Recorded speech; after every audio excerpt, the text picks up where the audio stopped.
The NFL doesn't hand out fines casually. Every dollar comes with intent, layers of review, and a clear understanding of what message it sends. That's why the $5,000 sanction tied to a late hit on Shedeur Sanders hit differently. Not because of the amount, $5,000 is pocket change in this league, but because of what it quietly admitted.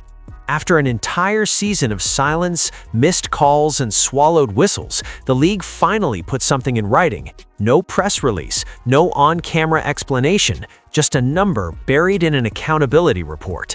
And somehow, that made it louder than any headline. For months, Sanders' rookie year had been framed the wrong way. Every mistake was magnified. Every slow start turned into a debate about whether he belonged. But what rarely got acknowledged was what he was dealing with snap after snap. Late hits, unnecessary contact, plays where other quarterbacks would have drawn instant flags, yet Sanders just picked himself up and went back to the huddle. Fans noticed, analysts questioned it, but the league said nothing. Until they did. And when they finally acted, it forced a hard pause on the entire narrative that had been building around him. Because once the NFL puts its name on a fine, that means the tape was reviewed. It means people above the officiating crew rewound the play, watched it again, and decided something crossed the line. That decision doesn't happen in a vacuum. It goes through internal channels that ultimately land on Roger Goodell's desk. Which means this wasn't about one defender losing discipline in a single moment. It was the league, quietly and officially acknowledging that Shedeur had been absorbing punishment that shouldn't have been part of just football. And that's why this moment matters far beyond one hit. It changes how his entire rookie season should be judged, not as a quarterback who struggled to adjust, but as one who was asked to develop in chaos with very little protection. While the Cleveland Browns spiraled through instability and uncertainty, Sanders kept standing back up, taking snaps, and holding the offense together. That fine didn't fix what happened to him, but it rewrote the stakes. Because once the league acknowledged the problem, pretending it was never there stopped being an option. And that's where the real story begins. Fines in the NFL aren't reactions, they're conclusions. By the time a penalty shows up on an accountability report, the emotion of the game is long gone, and what's left is intent. Film has been reviewed, angles have been checked, context has been weighed, and someone high enough in the league has decided in plain terms that something went too far. That's why the $5,000 fine tied to the late hit on Shedeur Sanders landed with more force than any post-game argument ever could. It wasn't reactive outrage, it was judgment. On the surface, the number itself feels almost laughable. $5,000 doesn't change a player's season, career, or bank account. But in this league, fines aren't about money, they're about record. Once a fine exists, it becomes an official acknowledgement that the play violated more than just the vibe of the game. It crossed a rule-based boundary the NFL is willing to stand behind. And that's what made this one so telling. After weeks of rough contact that went unaddressed, this was the moment the league finally chose to say, in writing, this wasn't okay. What made it even louder was how quietly it happened. There was no announcement, no league spokesperson stepping in front of microphones, no social media graphics explaining player safety. The fine was simply listed, buried in paperwork, like an afterthought. But silence in this case wasn't neutrality, it was exposure. Because if the league was willing to punish this hit behind closed doors, it raises an uncomfortable question about all the similar moments that never made it that far. Moments where Sanders took contact and the whistle never came. That's the part fans can't ignore. The fine didn't exist in isolation. It arrived after an entire season of debate about why Sanders seemed to play by a different standard. Hits that would have drawn instant penalties when they happened to veteran quarterbacks were shrugged off when they happened to him. And now, with this fine in place, the league effectively confirmed what many had been saying all along. The issue wasn't imagination or bias, it was real enough to document. Once the NFL makes a decision like this, it changes the conversation whether they wanted to or not. You can argue about officiating judgment in real time. You can dismiss complaints as fan emotion, but you can't argue with a disciplinary action that made it through the league's internal process. That fine spoke louder than headlines because it didn't need to explain itself. It simply existed, and its existence forced everyone watching to stop and reconsider what Sanders had actually been dealing with all season. What made that fine so jarring is that it shattered a silence the league had maintained for months. All season long, there was a pattern that kept repeating itself, one that became impossible to ignore if you were watching closely. Shedeur Sanders was taking shots that felt late, unnecessary, and avoidable, yet they were treated like background noise. No dramatic stoppages, no extended referee conferences, just quick resets and the expectation that he'd get back up and keep going. And he did, over and over again. There were games where Sanders absorbed contact well after the ball was gone, hits that snapped heads back on replay, the kind that usually trigger immediate reactions from officials. Yet the flags stayed tucked away. Fans pointed it out in real time. Commentators danced around it without committing. Former players hinted that something felt off. And still, the league never stepped in publicly to correct the narrative or address the growing frustration. Instead, the message by default became, "This is just part of learning the league," even when it clearly went beyond that. What fueled the speculation was the contrast. Watch another game with a veteran quarterback on a stable, winning team, and you'd see nearly identical contact draw instant penalties. Whistles would blow, cameras would cut to sideline reactions, the rules would suddenly feel very clear. But when Sanders took the same kind of hits, the moment would pass without consequence. It created a quiet, uncomfortable question that lingered all year. Was he being officiated differently? Or was the league simply willing to let a rookie in a losing situation absorb more punishment than normal? To be clear, no one in the league ever said that out loud. There was no memo, no admission, just a growing body of plays that suggested a different standard was being applied. Reports and online chatter suggested the NFL prioritized flow over enforcement in these situations, especially in games that didn't carry playoff weight. That kind of speculation thrived in the absence of transparency. When the league stays silent, fans fill in the gaps. And in Sanders' case, those gaps got louder with every hit that went uncalled. By the time the fine finally appeared, it didn't just validate one play, it validated the feeling that something had been off all season, that the physicality Sanders faced wasn't simply bad luck or exaggeration. It had crossed a line before, even if the league refused to acknowledge it in real time. And that's what made the silence so damaging. Because every missed call wasn't just a missed penalty, it was another moment where the league chose not to protect a quarterback they were supposed to be developing. And that unanswered silence set the stage for everything that followed. All of that silence hit harder because of where Shedeur Sanders was playing.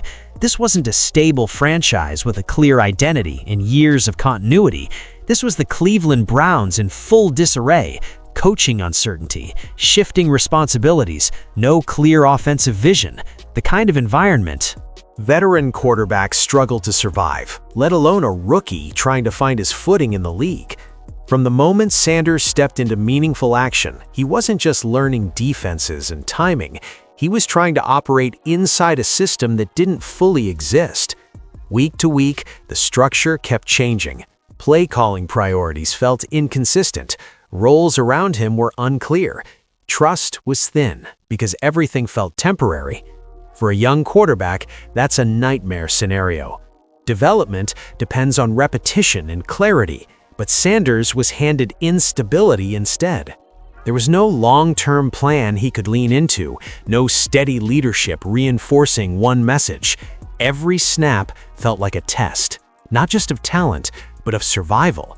And when things went wrong, there was no safety net behind him, only more pressure. That chaos made the lack of protection even more dangerous. When a rookie quarterback knows he can trust the system, he can play through adversity. But when the system itself is unstable, every hit carries more weight. Sanders wasn't just getting knocked down physically, he was being asked to make fast decisions behind shaky protection, absorb late contact, and then return to a huddle where the answers weren't always clear. That's not development, that's improvisation under fire. What makes this stretch so overlooked is that Sanders never outwardly unraveled. He didn't panic on the field, he didn't start forcing throws to compensate, he didn't let the chaos turn into recklessness. In the middle of everything breaking down around him, he stayed composed. He protected the football, he played within himself. That doesn't happen by accident. It's a sign of discipline and mental toughness, even when the environment offers little support. And yet, that context was rarely part of the conversation. The struggles were framed as individual shortcomings instead of systemic failure.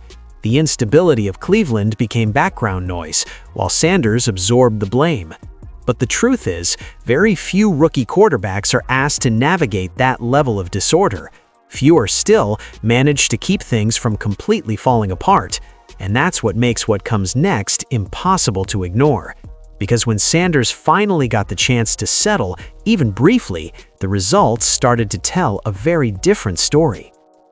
That's the part that got lost in all the noise.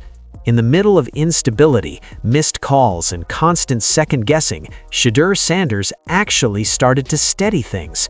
When he was given real snaps, with the season already tilted against Cleveland, the offense didn't spiral, it calmed down.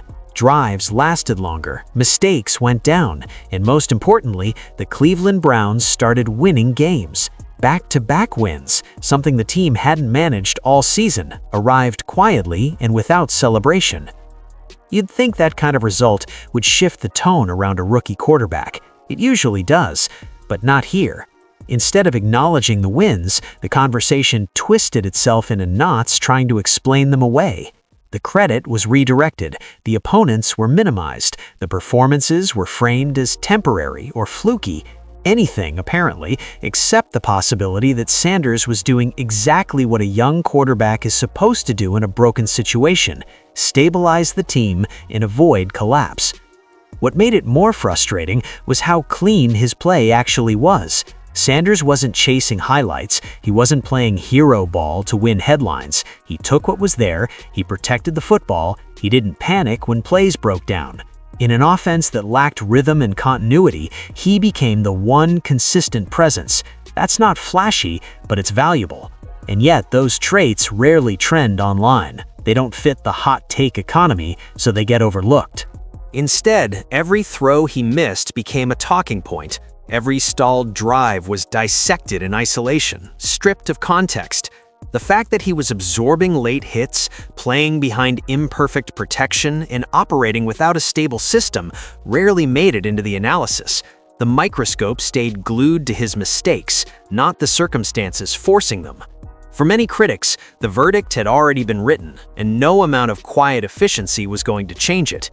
But underneath all that dismissal, something real was happening. Sanders was proving he could lead without things going perfectly. He was showing composure when the margin for error was razor thin. Those are the moments coaches care about, even when fans and media move on too fast. And as those wins stacked up, even quietly, they set the stage for a shift that no one could ignore. Because once the scrutiny met documented accountability, the narrative that refused to give Sanders credit started to unravel. It all came to a head in Week 18, in a game that already carried tension before anything went wrong. The Cleveland Browns were facing the Cincinnati Bengals, another grinded-out matchup in a season that had offered little relief. By that point, Shedeur Sanders had already taken his share of punishment, and the expectation was familiar. If he got hit late, he'd shake it off and move on. That's how the year had gone. But this time, it was different. The play didn't live in a gray area. Sanders released the ball, and moments later the contact came. Late, forceful, unnecessary. There was no debate about timing or positioning. The officials saw it immediately. Flags hit the turf without hesitation for roughing the passer. For the first time all season, the reaction was instant, as if even the referees knew there was no way to let this one slide. In that moment, it felt like a line had finally been drawn. What stood out wasn't just the hit itself, but how obvious it was compared to everything that came before. This wasn't subtle, it wasn't borderline. It didn't require slow-motion replay to understand why it was wrong. It was the kind of play that forces a response, because ignoring it would have been indefensible. And that's what made it feel like a breaking point rather than an isolated incident. After months of absorbed contact, this was the one that couldn't hide in the background. At the time, it looked like just another penalty in a long season. The game moved on, the broadcast didn't linger. Sanders got back up, just like he always did. But behind the scenes, something changed. This hit didn't disappear into film archives the way others had. It followed the league into the review room. It stayed on the radar in a way previous plays hadn't. And that's where it stopped being just a bad moment on the field and started becoming something much bigger. Because when a play is this cleanly flagged and this clearly unnecessary, it invites a second look. It demands evaluation beyond the game itself. And while no one said it out loud in the moment, this hit forced the league to confront a question it had avoided all year. If this one crossed the line, how many times had Sanders been hit the same way without anyone stepping in? The answer wouldn't come immediately, but when it did, it would change everything about how his rookie season was understood. What happened after the game is what truly shifted everything. Days later, long after the noise of Week 18 had faded, a small entry appeared in the NFL's accountability report, a $5,000 fine. That was it. No announcement, no spotlight, but that single line carried more weight than months of debate because it confirmed what couldn't be argued anymore. The league had reviewed the hit on Shedeur Sanders and decided it went too far. That decision matters because fines don't come from instinct or public pressure. They come from process. Film is reviewed frame by frame. Context is considered. The standard of enforcement is applied. And nothing gets finalized without sign-off from the very top, including Roger Goodell's office. So when that fine showed up, it wasn't just a punishment for one defender. It was the league admitting, officially, that the contact Sanders took crossed a line they were willing to put their name on. Once that happened, the entire conversation around his rookie year had to change, because you can't separate performance from conditions anymore. You can't argue that Sanders simply failed to adjust while ignoring the fact that the league itself later acknowledged he was absorbing illegal contact. The fine turned months of frustration into something concrete. It took what many dismissed as opinion and replaced it with documented accountability. It also forced an uncomfortable reevaluation of everything that came before. If this hit was unacceptable, what about the others that didn't get reviewed? What about the plays that felt just as late, just as dangerous, but never made it to an accountability report? The fine didn't answer those questions, but it made them impossible to avoid. Suddenly, the missed calls weren't hypothetical. They were part of an established pattern that the league itself had now partially confirmed. That's why this wasn't a footnote, it was a pivot point. From this moment on, discussing Sanders without acknowledging what he endured stopped making sense. The narrative of a rookie struggling in silence collapsed. In its place was something far more complicated and far more real. A quarterback who played uphill all season in an unstable environment, under inconsistent protection, and still found ways to lead. And once that reality entered the conversation, there was no going back to surface-level takes. That's where things take an unexpected turn. As this fine quietly reshaped how people viewed Shedeur Sanders and his rookie year, another layer of intrigue started to build around Cleveland. Rumors began to circulate that John Harbaugh could at least be interested in the Browns' situation. Nothing confirmed, nothing official, just enough noise to make people pay attention. And when a coach with Harbaugh's reputation enters the conversation, even hypothetically, it changes the power dynamics immediately. Harbaugh isn't known for chasing chaos. He's known for creating structure, demanding alignment, and building teams around quarterbacks he believes in. That's why the speculation alone carried weight. If someone like him is even looking at Cleveland without instantly backing away, it suggests there's more here than the standings show. It hints that the situation might not be broken beyond repair. And more importantly, it hints that Sanders isn't being viewed internally as a short-term patch or an experiment gone wrong. It's important to be clear about what this does and doesn't mean. No one is saying Sanders has been handed anything. No one is claiming a deal is imminent. But reports and league chatter suggest that respected decision-makers are starting to see his rookie season through a different lens, not as a failure to impress, but as proof of resilience. Proof that when conditions were poor, he didn't crumble, he adapted. Coaches notice that, especially ones who value mental toughness as much as arm talent. If Harbaugh represents structure, then his name being linked to Cleveland represents a potential shift away from reactionary decision-making. It suggests a move toward evaluating what a quarterback can be with stability, not what he looks like in dysfunction. And that's a massive change from the narrative that dominated the season, because suddenly Sanders isn't being discussed as someone to replace. He's being discussed as someone you might actually build around if the environment stops working against him. That's the subtle power shift happening here. The conversation is moving from surface-level judgment to long-term vision, from quick fixes to foundational questions. And whether Harbaugh ever steps into the building or not, the fact that his name carries relevance in this moment says everything. It means the league is starting to look past the noise. It means people in positions of influence are reevaluating Sanders, not through stats or headlines, but through context. And once that kind of reassessment begins, it doesn't stop quietly. So this is the question that now follows Shedeur Sanders everywhere he goes, whether people want to ask it or not. What if the problem was never the player? What if this entire rookie season was less about whether he belonged in the NFL and more about how much pressure the system around him failed to absorb? The fine didn't rewrite history, but it changed how that history has to be read. Once the league acknowledged that at least one of those hits crossed the line, pretending the rest of the season happened on equal footing became impossible.